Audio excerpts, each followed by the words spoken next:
Je suis ravi, en ce jour de grâce du lundi 13 octobre 2025, d'arriver au terme de ma période de gestion du Conseil électoral provisoire suite à ma démission mûrement réfléchie de mes fonctions de président et à l'élection d'un nouveau bureau dans la soirée du 19 septembre écoulé.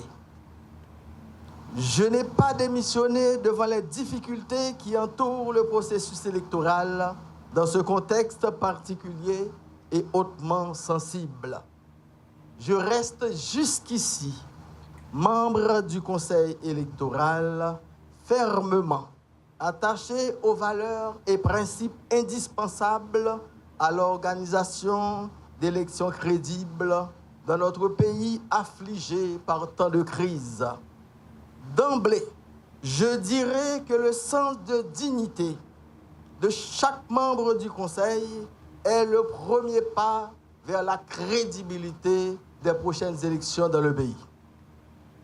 Je suis en mesure d'affirmer, et je fais mienne en ce moment solennel, cette excellente expression latine, non perdidi diem. Je n'ai pas perdu ma journée. Car j'ai exercé mes fonctions de président du Conseil du 19 octobre 2024 à ce matin avec détermination, transparence et sens du devoir. Je me suis appliqué à faire avec humilité et conviction ce qui était éthiquement correct et cohérent avec le bien commun. Je rends grâce à Dieu. Ce moment de transition inédite n'est pas simplement protocolaire. Il doit symboliser la continuité institutionnelle et l'attachement sans équivoque à la mission qui nous est confiée, garantir la crédibilité du processus électoral afin que s'ouvre enfin pour notre pays une nouvelle ère socio-économique et politique. Une ère de vérité, de stabilité, de sécurité, de justice, de paix et du développement durable. Et si une note personnelle m'est permise, une ère de la femme et de la jeunesse haïtienne. Peuple non pas capable encore. C'est bon gens élection qui pour faire nous sortir pays dans situation misère, violence, injustice avec la honte liée aujourd'hui. Toutes les forces vives du pays doivent s'unir dans un sursaut magnanime, un même effort et un même élan pour le succès des prochaines élections qui sont déterminantes pour l'avenir de notre pays. Mesdames, Messieurs, durant 12 mois, nous, les membres du Conseil, le directeur exécutif et le personnel avons courageusement œuvré dans un contexte politique et sécuritaire difficile. Mais cela ne nous a pas empêchés de poser ensemble des actes concrets, indéniables et à coup sûr durables. La liste des 17 principales activités réalisées par le Conseil sera disponible dans la salle. Parmi les réalisations majeures du Conseil électoral provisoire, sous l'égide du bureau sortant, il convient de signaler 1. Les efforts d'assainissement administratif et financier du CEP avec la mise en place de mécanismes de gestion plus rigoureux et transparents. La relance des travaux préparatoires au processus électoral, notamment la révision du cadre légal électoral, le recrutement des membres des structures déconcentrées, le paiement en cours des arriérés de loyer, la mise en place des bases logistiques, l'évaluation des centres de vote, l'adoption de plans opérationnels, les missions techniques en cours. 3. L'établissement d'un cadre de dialogue avec toutes les parties prenantes dans un esprit de respect, d'équité et d'inclusivité. 4.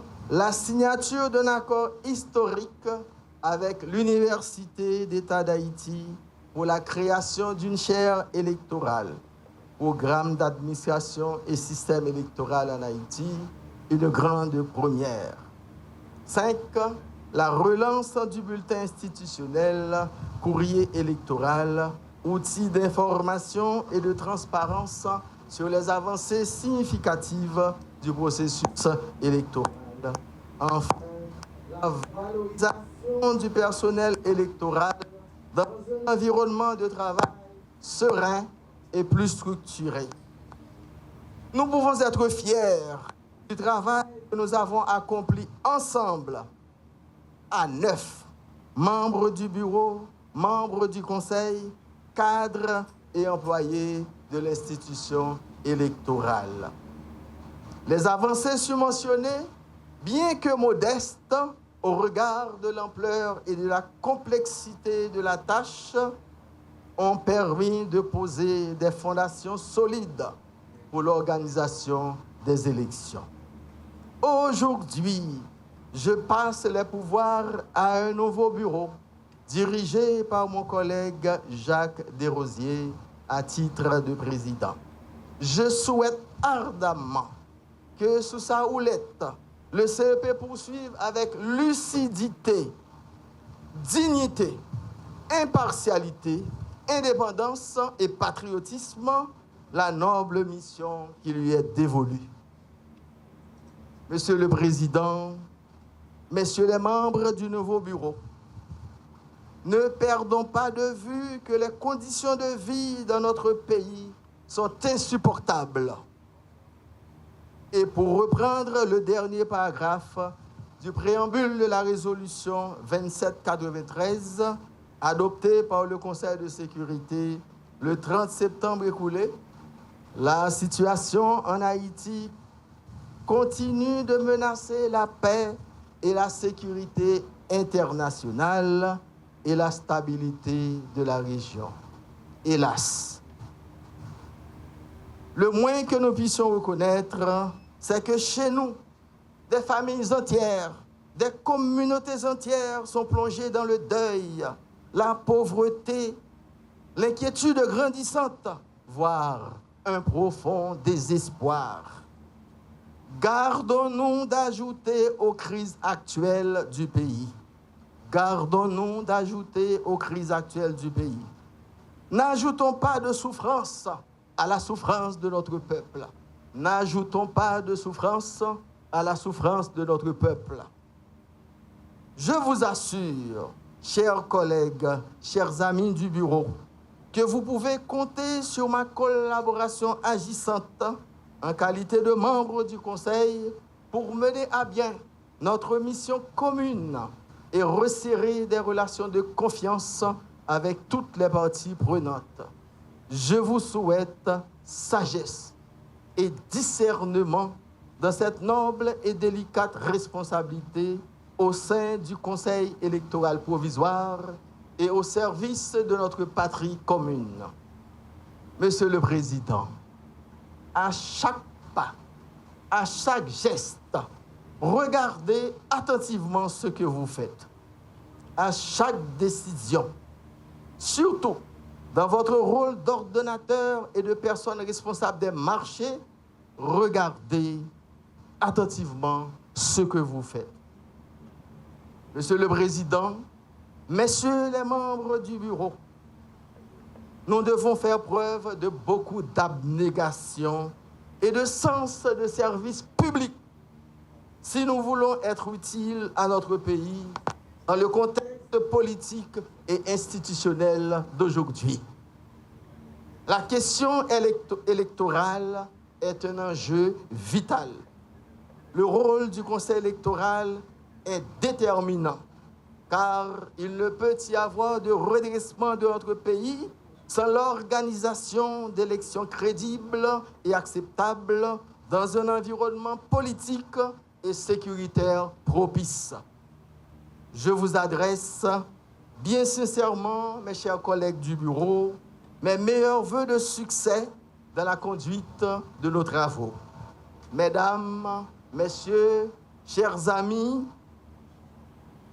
je voudrais à ce stade renouveler l'expression de ma gratitude à tous mes collègues du Conseil, aux directeurs exécutifs, aux cadres et employés du CEP, toutes catégories confondues, aux distingués membres de mon cabinet, ainsi qu'à tous les partenaires nationaux et internationaux, tels la famille onusienne ici présente, qui ont cru en notre engagement et appuyé notre action à la tête de l'institution électorale. Avec l'appui de vous tous, je me suis évertué pendant près d'une année à défendre les hautes valeurs et principes de l'institution qui m'a désigné à titre de membre du Conseil, la Conférence épiscopale d'Haïti. Qu'il me soit permis, ici, de rendre hommage aux distingués membres de la Conférence épiscopale pour leur contribution multiforme et indéniable aux efforts de développement intégral de chaque Haïtienne, de chaque Haïtien et du pays tout entier.